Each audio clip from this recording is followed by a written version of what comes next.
Welcome back to 40 Proof Crime. Hope everyone is doing good today. Thank you to those who have subscribed to this channel. Let's look at a couple more little girls that kill. Let's do this.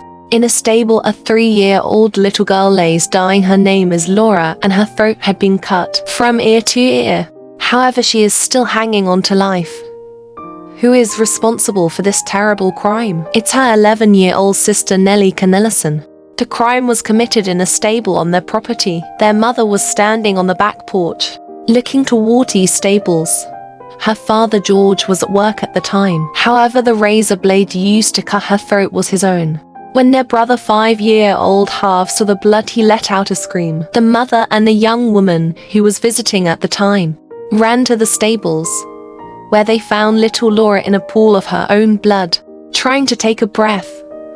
The blood would squirt out of her throat. A windpipe was sliced in two. She was breathing through the wounds.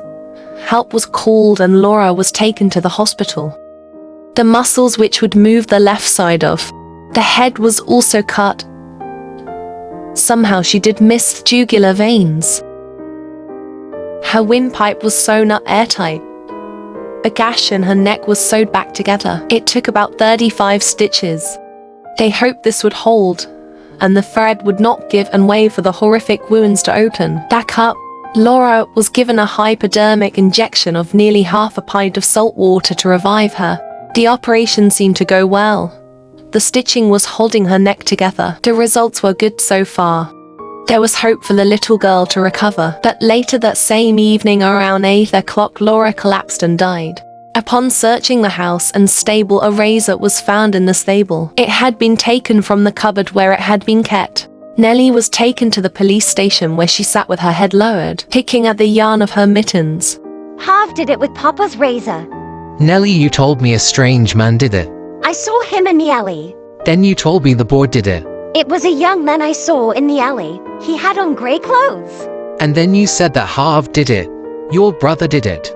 Yes, Harv did it. Why did he do it?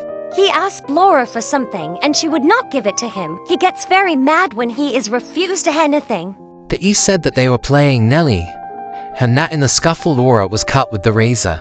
I was in the hen house when I heard Harv scream. I was in the hen house when it was done. How old is Harv? He was 5 last June.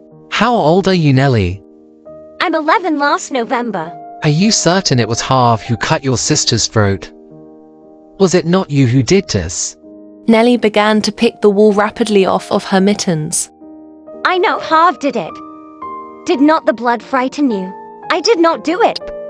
Where was your mother? She was on the back porch washing her hands after Mama took the baby. I was sent for Papa.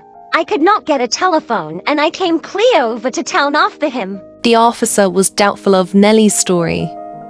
Something just did not add up. Nellie eventually confessed to her mother that she had murdered her little sister. Then she told her father about the terrible thing that she had done. She did not say why. All she said was, Mama, I did it and I am sorry. Nellie was placed in the custody of her aunt. Even though she committed this horrible crime of cutting her sister's throat and causing her death, officers did not want to lock her up because of her young age. Soon after, she was sent to Illinois to live with her uncle, where she would always be under his watchful eyes.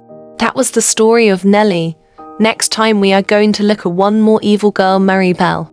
And then we are going to look at some crazy torture devices. You don't want to miss these ones. Please like and subscribe. Take care of yourself and join me again. Have a good day. Bye.